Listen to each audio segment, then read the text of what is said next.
do historians use sources?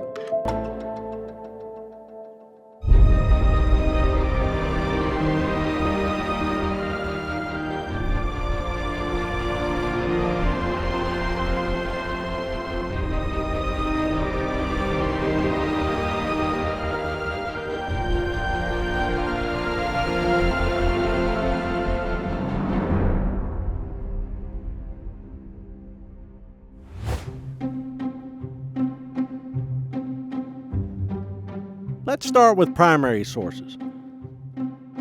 A letter, text message, email, phone message, or diary. Maybe even photographs, paintings. All sorts of things would probably all be considered a primary source. It doesn't matter so much what they are as what thought or idea they communicate. A receipt, too, might be a primary source.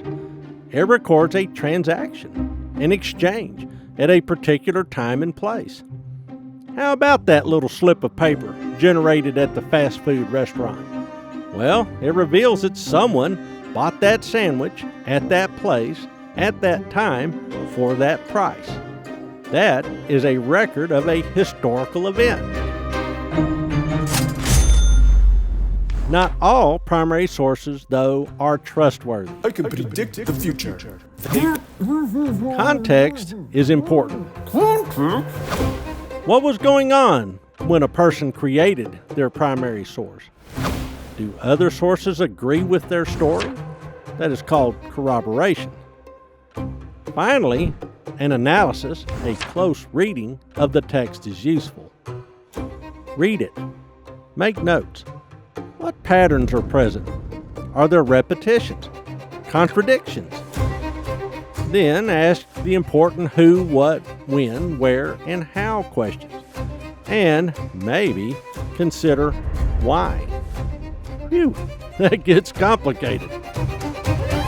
Secondary sources are created when historians gather all these messy primary sources and decide what it all means.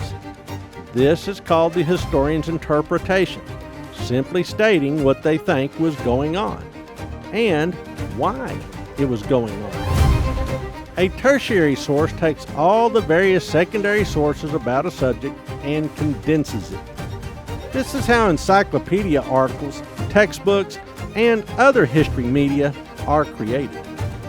So, how can you trust any history?